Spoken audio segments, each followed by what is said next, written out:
Valendo.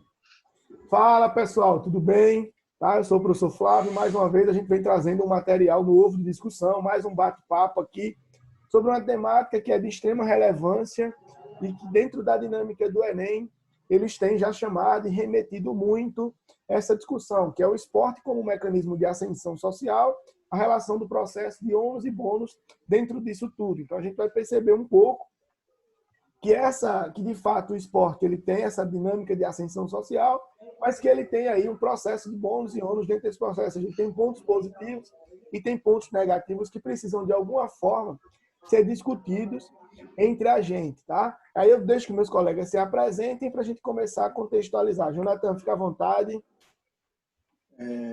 Bom dia, boa tarde, boa noite, certo? Como o Flávio falou, meu nome é Jonathan. Eu venho fazer parte aqui dessa rede de debates, né, acerca do tema esporte e espero que atenda às demandas de vocês. Eu passo a palavra para a Aline, que vai fazer a iniciação. Oi, gente, eu sou a professora Aline e vim aqui também contribuir um pouquinho, né, para o conhecimento de vocês a respeito desse conteúdo que é tão falado, tão vivenciado e tão visto, né, tão querido por vocês, que é o esporte. Então, vamos lá. Pessoal, quando a gente fala do esporte como mecanismo de ascensão social, a gente precisa entender que essa dinâmica de ascensão social, ela pode acontecer de duas formas. Desde uma forma mais simples, como, por exemplo, dentro da própria prática do esporte, na escola, ou da prática do esporte como esporte de lazer, mas a gente também vai depois discutir um outro lado do processo, que é uma outra visão desse processo de ascensão social, algo mais mercadológico. Mas, de fato, eu acredito que os colegas corroboram da mesma ideologia, e a gente entende a importância. O esporte, de forma macro, sem especificar as modalidades, de fato, ele é um fenômeno social, na sua natureza. Ele é um fenômeno social. E aí, o que acontece? Por ser esse fenômeno social, ele chega para todo mundo de alguma forma. Tá? Ele chega, por mais que a gente queira ou não queira, goste ou não goste, ele acaba chegando para nós. E aí, o que acontece? É importante que a gente perceba que ele tem essa função, ele tem essa ferramenta de fazer com que você se acenda socialmente de alguma forma. Né? Porque quando a gente pensa, por exemplo, Jonathan e Aline, desse esporte dentro da escola, né, a gente vai perceber que, através dele, que o aluno ele vai se conhecer um pouco mais. Nós vamos ter um aluno que vai perceber mais limites e potencialidades, e aí ele vai perceber que ele consegue produzir alguma coisa, que ele consegue ser de forma mais efetiva para a sociedade. E aí ele começa a se conhecer um pouco melhor e a perceber até onde ele pode ir e até ele não pode ir. Jonathan, fica à vontade, meu querido. E é importante salientar, né, que esse esporte tem essa questão de ascensão social não somente na vida. Como o Flávio falou agora da escola, eu creio que todo mundo já assistiu filmes em que o capitão do time da escola de futebol americano, por exemplo, era quem mandava na escola. Ou seja, ele detinha uma fama por fazer parte da equipe. Já tinha um casaco diferente, eles ficavam com um casaco já para mostrar que eles eram especiais, vamos dizer assim. No nosso cotidiano na escola, os meninos que jogam pelas equipes, por exemplo, eles são mais conhecidos. Ou seja, ele meio que está num processo midiático que ele está lá no centro. Então, até dentro da escola, nós percebemos essa questão da ascensão social, de ser conhecido por outros alunos de outras escolas. Aquele ali, o número tal da escola tal. E isso vai fazendo com que fique mais atrativo para o aluno, né? Professora Aline, fica à vontade. E assim, como eu já falei com os meus alunos algumas vezes, quando eu estava trabalhando esse conteúdo, o esporte, não aqui no Brasil, infelizmente, a gente não tem estrutura ainda para isso, é um país que está ainda se desenvolvendo. Mas em outros países, o esporte, ele está atrelado à educação realmente como um conteúdo diário, sabe? Não é assim, só na aula de educação física, não é uma vezinha por semana, né? Eles acabam, como lá geralmente o ensino é integral, Então, eles têm esporte todos os dias e eles usam isso para melhorar a pessoa realmente. Tanto a questão dos valores, como a gente falou, né, no outro vídeo, a questão do esporte educacional. Os valores, a educação, o respeito que ele vai ter por ele mesmo e pelo outro. Essa questão de quebra de preconceitos. Então, o esporte ele pode ajudar no desenvolvimento psicológico, né, no desenvolvimento social, mental realmente do ser humano, e não apenas a questão de aptidão física, de ser um exercício físico. Não é bem assim, não é só uma atividade física que eu estou praticando no meu momento de lazer, né? Ele tem muito mais contribuições do que a gente possa imaginar, assim, no primeiro momento, né? Exatamente. E é essa dinâmica, tá? Que o próprio Enem, ele de alguma forma ele trata com os meninos, com os alunos, porque eles querem que as pessoas entendam que o esporte ele é uma ferramenta muito mais rica do que as pessoas visualizam. Normalmente as pessoas têm uma ideia limitada de que o esporte é saúde, ponto. De fato, ele é saúde. Mas além das concepções fisiológicas voltadas, biológicas da saúde, o esporte ele tem um amplo leque de possibilidades que contribuem significativamente para o desenvolvimento das pessoas. E aí a gente precisa ter um outro olhar muito macro para isso, né? Então, quando a gente fala dessa dinâmica de ascensão social nesse primeiro olhar, por esse primeiro lado, a gente está exatamente querendo fortalecer para vocês que o esporte ele tem esse ponto muito positivo de formação, de desenvolvimento das pessoas, da capacidade de limites e possibilidades, de frustrações e de sucesso, que está atrelada à nossa realidade. E o esporte ele consegue trazer isso de alguma forma. Fique à vontade, professora Aline. E assim, apesar de a educação física ter outros elementos, né? Não só o esporte, tem a dança, tem o jogo, tem a brincadeira, tem a luta. Eu acho que o esporte, ele tá mais voltado realmente para essa ascensão social, né? Tanto por ele ser mais conhecido, digamos assim, principalmente aqui no nosso país, no Brasil, né? Na nossa região, mas ele consegue proporcionar mais essa ascensão nas pessoas, né? Na sociedade. Tanto é que quando tem algum evento que a prefeitura realiza, ou em âmbito estadual ou federal mesmo, em questão de comunidades carentes que precisam da educação física mesmo para tentar modificar um pouco daquela realidade. O esporte é o primeiro elemento que é levado, né? Apesar de sim, é claro, tem a dança que é muito relevante, e a luta também, principalmente, mas o esporte, ele é o mais visado para essa realidade, né? Para modificar essa realidade das pessoas. Ele acaba sendo mais difundido. Então, Isso. dentro dessa dinâmica, esse é um primeiro olhar que a gente quer trazer para vocês. Então, é um olhar do esporte, o esporte como mecanismo de ascensão social, mas com um caráter mais formador, um caráter mais de desenvolvimento. E aí eu brinco sempre, Aline e Jonathan, que eu acho que a gente tem o outro lado da ascensão social, que é o lado que eu digo sempre que eu brinco, que é o lado obscuro do processo, é o lado negro da dinâmica, e que, mais ainda, é exatamente por esse lado obscuro que as questões têm trabalhado dentro do Enem, têm chamado a atenção, porque quer mostrar esse outro lado para que a gente possa, de alguma forma, ter um senso crítico maior. E aí o que acontece? Quando a gente parte para essa outra fase, né, a gente agora vai falar um pouco do processo do esporte como mecanismo de ascensão social, mas muito voltado nessa relação de ônus e bônus à questão muito do recurso financeiro, do status, que o esporte, de alguma forma, ele promove. Que até dentro da escola, como o professor Jonathan também colocou, ele acontece. Só que agora a gente vai perceber que para chegar nessa ascensão social, para ascender socialmente por esse lado, é muito mais complexo, é muito mais trabalhoso e muito mais, de certa forma, até sujo. Eu vou usar esse termo sujo, talvez ele não se encaixe como deveria, mas a gente precisa ter um olhar. Então, assim, vamos começar falando do processo de bonificação, né, que é o que atrai as pessoas para essa ascensão social por meio do esporte. E aí nós vamos começar mostrando aqui imagens e a gente vai contextualizando de alguma forma. Tá? Então, quando a gente fala do processo de bonificação, eu vejo aí, todo mundo vê 3 mansões diferentes. Eu, professor Flávio, particularmente, eu queria muito ter uma possibilidade de morar numa mansão dessa. Eu não ia sair de casa para nada no sentido literal. Mas a profissão professor talvez não remeta a essa ascensão social tão grande como a gente visualiza.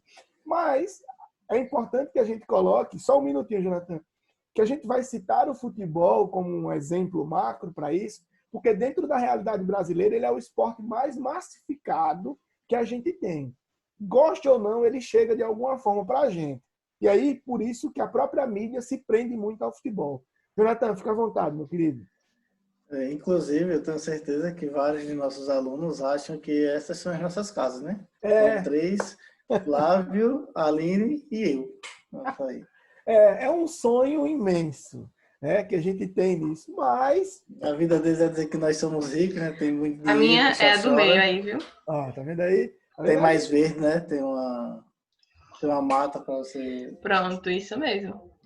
E aí, você é a rainha lá. O que acontece? Isso aí é o que a mídia coloca. Da esquerda para a direita, nós vamos ter 3 mansões de 3 grandes jogadores do futebol. Cristiano Ronaldo, esse que aparece a perna aí. A do meio é a do Neymar, a da direita é a do Messi. Tá? Pode ser que eles já tenham trocado de casa, que essas imagens têm um certo tempo, foram pegas pelo Google. E aí eles podem alterar, porque os caras têm dinheiro para fazer isso. E aí o que acontece? Eu fico pensando o seguinte, Aline e Jonathan. Eu pego a realidade daquele menino, ou daquela menina. O futebol não é um esporte masculino só para homem, mas eu pego aquele menino que mora numa situação desconfortável, numa casa, numa região completamente complicada, sem ascensão, sem condições mínimas, que é aquele menino que joga aqui embaixo do viaduto ali, aqui na cidade, e que ama o futebol, ele adora jogar o futebol, e que ele quer ter um futuro. E ele enxerga que o futuro, ele pode ter um futuro fazendo o que ele gosta de jogar. E aí o que acontece? Vem a mídia, com o poder de persuasão que ele tem, e mostra isso. Aí o que acontece? Eu sonharia eu sonho com uma casa dessa. Só que a gente tem um senso crítico mais aguçado para perceber o quanto está próximo e o quanto está distante da nossa realidade situações como essa. Fica à vontade, Aline. Isso só mostra o quanto a sociedade ainda é desigual, né? Em questão ao financeiro mesmo, porque se todo mundo tivesse alguma condição mínima de se manter, tivesse uma casa confortável, tivesse uma boa qualidade de vida mesmo, isso não seria uma coisa tão distante de se realizar, ter uma boa casa para morar, né? Mas como eles vivem uma realidade totalmente oposta a isso, eles vislumbram isso como, meu Deus, o maior sonho da vida deles. Eles movem céus e terras para conseguir conquistar isso, uma coisa que não é assim tão fácil, né? A gente sabe. Mas que modifica totalmente a cabeça dessas pessoas. Exato. E aí a gente tem esses processos de casa, a gente visualiza aí carros fantásticos, né? Que remetem aí a valores altíssimos, o que para muitos é atrativo, para outros, não, eu queria um carro bom, mas não queria esse. Mas o que a mídia coloca é que, ser jogador de futebol, você vai ter isso. Sendo um jogador de futebol, você vai ter todo esse processo, toda essa bonificação. E aí a gente precisa parar para entender e perceber um pouco. Vamos tentar entender, a gente colocou aqui algumas informações do ponto de vista salarial desses 3 senhores que aí aparecem na tela, para a gente perceber se o salário dele está dentro de uma realidade, por exemplo, do Brasil aqui ou não, né? E aí, me permitam aqui, eu vou marcar um pouco aqui, tá? Quando a gente fala de salário, vamos chamar a atenção aqui, por exemplo, o Messi, vamos usar aqui o rosa, que eu acho uma cor bonita, tá? Ele ganha, em média, 8,3 milhões de euros. Se eu não me engano, o euro, eu nem sei assim direito, vou chutar aqui, ele está girando em torno de R$6. 1 euro vale R$6. Vamos supor que esteja certo, a linha de Jonathan, que 1 euro vale R$6. Vai dar quase 50 milhões de reais por mês de salário. Está quase igual ao salário do professor Jonathan. A diferença é muito pequena, mas está próximo, né? Aí, quando a gente vai para o segundo caso, eu vou colocar uma cor diferente aqui para a gente enfatizar. O Cristiano Ronaldo, ele ganha um salário de 4,5 milhões. Tá? São dados aí do site Fox Sport. Né? O que aí já dá o salário, né, considerável. Aí, vezes 6, vai dar muito mais de 25 milhões de reais por mês. Eu queria ganhar 10% aí, só estava feito. Não queria mais do que isso, dava para pagar as contas. Né? E o Neymar, a realidade brasileira, ele ganha aqui, 3 milhões de euros, o que daria aproximadamente 18 milhões. Isso é de salário dos rapazes. E aí eu fico perguntando assim, Aline, Jonathan, essa média de salário é a realidade de todo jogador, de todos os atletas de esporte? Será que todos ganham isso? Pode ficar à vontade, Jonathan. Assim, esses dados aí são só dos salários que eles recebem das equipes. Fora isso, nós temos a questão de Instagram, publicidade, o próprio YouTube, certo? Patrocínio O Cristiano Ronaldo, ele supera o Messi quando a gente vai colocar a questão das redes sociais. O Instagram do Cristiano Ronaldo rende muito mais a ele do que o que a Juventus paga. Ou seja, essas questões... Caso. Depois desses vídeos, a gente vai passar esses caras aí, eu tenho quase certeza. Deus abençoe. Se render 1% do que rende para ele, eu já ficaria imensamente feliz. Só a Aline que não precisa, porque já é dona de São Sebastião e Junqueiro, tudo lá. Prioridade, né? Então, isso remete a essa questão... remete a essas questões de rendimento, né? Dessa bonificação. Então, nós temos que analisar o todo.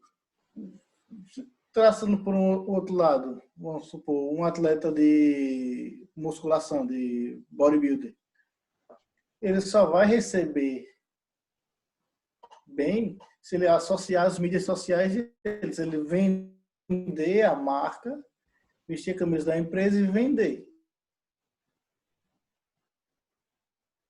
Exato. Né? E aí o que acontece? A gente acaba tendo algumas realidades distintas. Porque, por exemplo, vamos ver se o salário, por exemplo, da média dos jogadores brasileiros profissionais, ele gira em torno disso. Será que todo mundo está nesse patamar? E aí a gente vem para cá, e aí, por exemplo, são dados da média salarial 2020. Aí a gente vai ter aqui o seguinte, ó. Essa coluna aqui, a gente vai ter o piso salarial, que significa o mínimo que um jogador brasileiro profissional pode receber, e o teto salarial, que é o outro extremo, é o máximo, tá? Do ponto de vista de salário. Então, a gente gira em torno do salário de 4.800 a 23 mil, o que são salários extremamente altos para a realidade, tá? São salários extremamente considerados fantásticos, que nem toda profissão com nível superior, por exemplo, consegue favorecer, tá? Aline, fica à vontade, minha querida.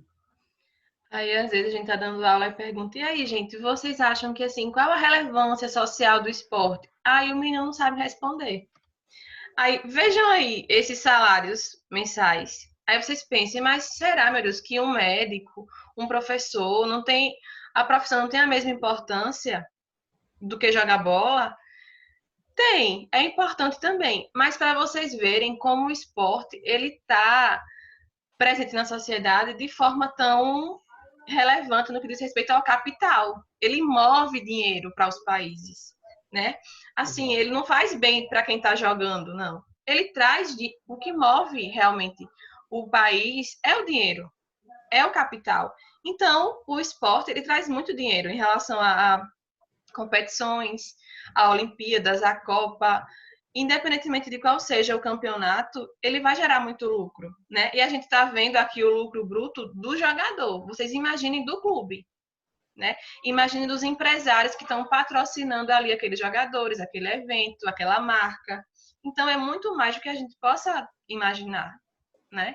Exato. E aí o que acontece? Quando a gente passa para olhar outros esportes, porque aí aqui a gente falou do futebol especificamente, e aí a gente vai perceber que não se tem tanta diferença, tá? Quando a gente compara os outros esportes, a gente percebe que gira em torno da mesma média salarial. Então, significa, traduzindo para a gente, que um atleta profissional, tá? No Brasil, ele vai ter essa média de salário. Só que aí vem um número que é interessante. Quantas crianças conseguem chegar no alto rendimento, conseguem chegar no profissionalismo dentro do esporte por conta dos vários fatores? A cada 2.000 crianças, em média, uma consegue chegar aí, nesse patamar de salário. No patamar do que a gente começou falando, das autarquias do esporte, do futebol, esse número ele é extremamente reduzido. Tá? Então, comecem a pensar assim, a cada 2.000, uma tenta. Só que quantas crianças estão tentando? Porque o que a mídia coloca é que é isso, ó. Você vai conseguir ganhar dinheiro, você vai conseguir ter uma casa boa, você vai conseguir... E aí, se eu gosto daquele esporte, a gente não precisa ser hipócrita. Eu adoro jogar handebol. Se eu tivesse condição, por exemplo, de ganhar um salário considerável jogando o que eu gosto, por que não? Porque não deixa de ser uma profissão. É uma profissão. Atleta profissional, né? É uma profissão. Mas o que a gente precisa pensar é que para chegar lá existe um caminho muito distante e muito longo que a gente precisa pensar, porque senão a gente se perde nesse caminho. E aí fica extremamente complicado esse processo. Tá? Então, toda essa dinâmica de salário, de recurso, de patrimônio, é o lado bonificação que o esporte pode gerar, que a mídia coloca para todo mundo, mas ela não coloca muito esse outro lado que a gente vai começar a falar agora, que é o processo de ônus que esse esporte gera, para você conseguir chegar nesse patamar. Tá? Deixa eu só passar aqui a tela. E aí, quando a gente chega dentro dessa dinâmica, tá? Do esporte, a gente vai ter um processo de ônus que é gerado por isso. Né? Nós vamos perceber que tem um preço, né? Que de alguma forma, para você conseguir chegar, lá no alto nível, você vai passar por várias fases e por isso que nem todo mundo chega. Porque nós vamos ter um problema sério com a dinâmica desse limite biológico, que é essa condição de você ter que levar o seu corpo a situações extremas, na dinâmica de você ter o seu melhor rendimento, senão você não consegue, porque se você não for o melhor, você fica para trás. Tá? Aí nós vamos encontrar, paralelo a isso, a dinâmica do encerramento prematuro da carreira, que é um outro viés de ponto, que esse, mais do que nunca, a gente precisa ter um controle muito grande, e é o que a maioria dos atletas a gente percebe, os estudos mostram, eles não têm esse controle, né? Porque, por exemplo, os três que nós citamos, e até esse que está na imagem aí do meio, né, o Ronaldo Fenômeno, hoje ele é um empresário. Ele construiu um patrimônio, ganhou muito dinheiro, e hoje ele continua ganhando dinheiro porque ele se transformou num empresário, abriu uma empresa, investiu. Mas será que um indivíduo ganhando 4.800, que é o piso de um jogador profissional, ele vai conseguir ter o mesmo futuro?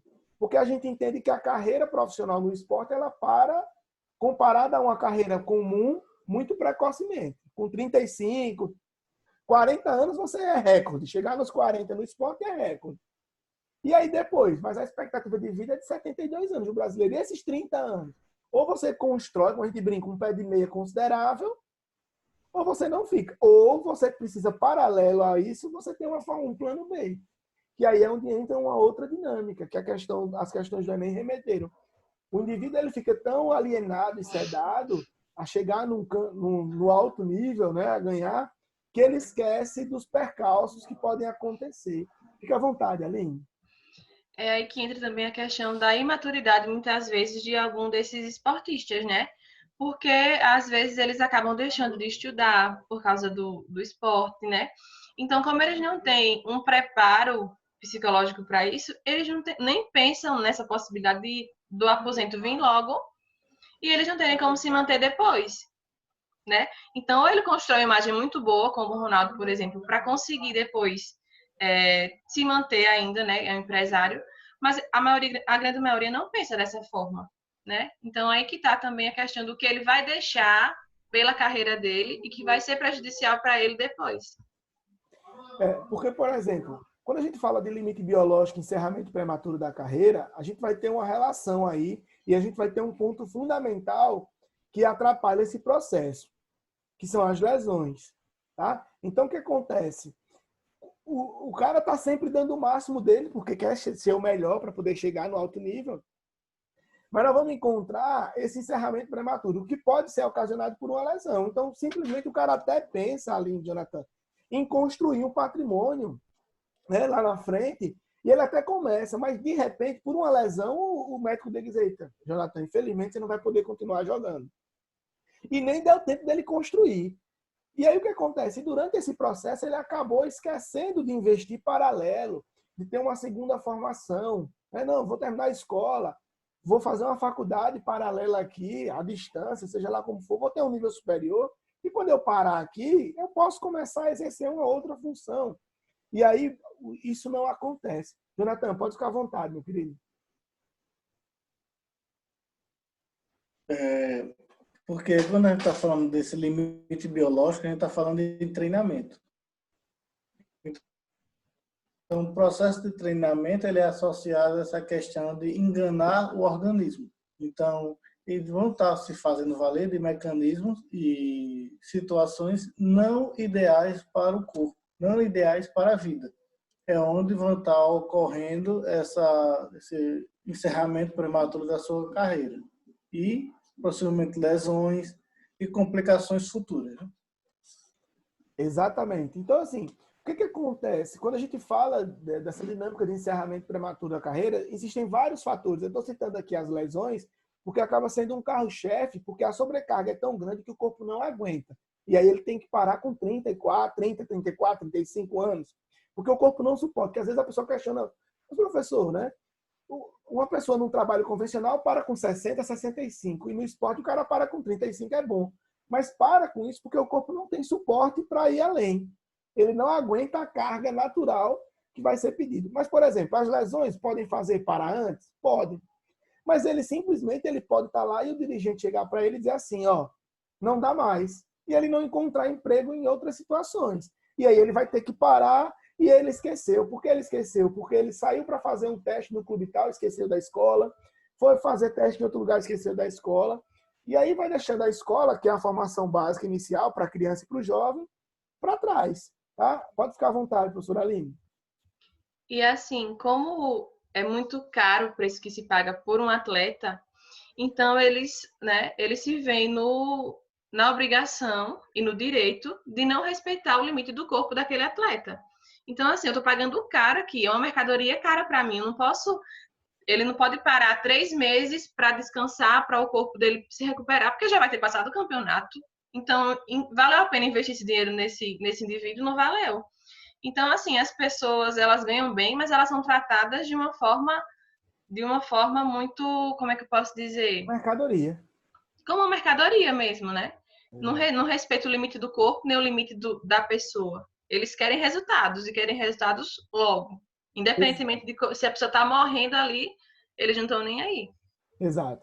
Para a gente fechar esse bate-papo nosso, que até que a gente bateu um papo legal, tem um último ponto que a gente citou, que era o do trabalho escravizado, que dentro do esporte ele acaba acontecendo, e aí que ele está muito vinculado à questão das crianças, à base, porque todo atleta de rendimento ele começa com um sonho desde pequeno, né? Acaba que esse sonho norteia até onde o indivíduo quer chegar. E aí o que acontece? Quando a gente fala do trabalho escravizado, que é um paralelo do esporte, é um lado obscuro, a gente está falando daquelas crianças, daqueles jovens que se submetem a certas situações, muitas das vezes, na maioria das vezes, com o aval do pai, porque o pai, a mãe, a família vem de uma estrutura financeira, recursal baixa, e até almeja realmente, é um sonho também dos pais que o filho seja um jogador, seja um atleta e ganhe dinheiro com aquilo. O que acontece? A gente tem aqui 8 minutos para a gente fechar. Esse sonho, muitas das vezes, ele acaba sendo atrelado a muitos traumas.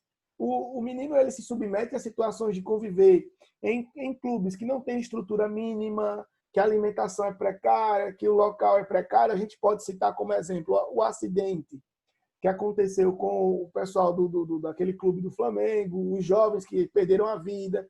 Era um estacionamento que foi transformado num galpão para que os meninos dormissem. Então, a estrutura que não é dada. Tá? Então, você submete o menino a treinar, mas não dá estrutura para ele descansar, para ele se alimentar como tem que ser, a condição de estudo necessária. E isso é uma forma de trabalho escravizado.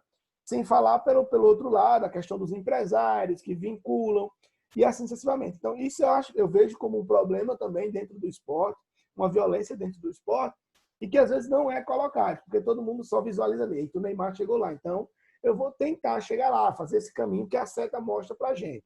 Tá? Para a gente fechar, eu queria que Jonathan fizesse as considerações finais, depois a professora Aline, para a gente encerrar esse bate-papo de hoje aí, né? Professora Aline, comece falando que o Jonathan está com a dificuldade na internet. Tá? Então, gente, foi muito bom, né, poder falar um pouquinho com vocês sobre esse assunto que é tão presente na nossa vida enquanto professor de educação física e de alguns de vocês também, né? A gente tem alunos que gostam muito e que é bom para a gente poder conhecer todos os âmbitos do esporte, não apenas aquele esporte educacional que a gente vê na escola, né? Mas ter um pouquinho mais de propriedade também para falar dele em outras escalas, né? Como a gente falou agora. Então foi um prazer estar aqui com vocês e aprender um pouquinho com esses dois mestres de educação física. Sr. Jonathan, fique à vontade, meu querido.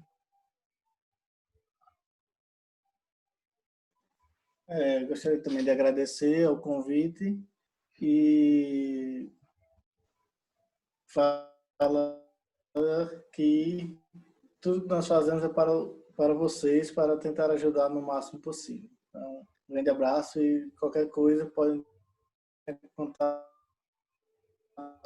conosco para mais informações. Pessoal, um abraço, obrigado, professora Aline, obrigado, Jonathan. A gente vem nessa dinâmica tentando incrementar, como o Jonathan bem coloca, de chegar ao melhor para vocês. É sempre uma honra dividir com vocês esses espaços. Voltaremos mais na frente com outras temáticas, com novas perspectivas. Um abraço imenso, tá? Aproveitem aí o dia de vocês e até a próxima. Valeu, pessoal, e até a próxima.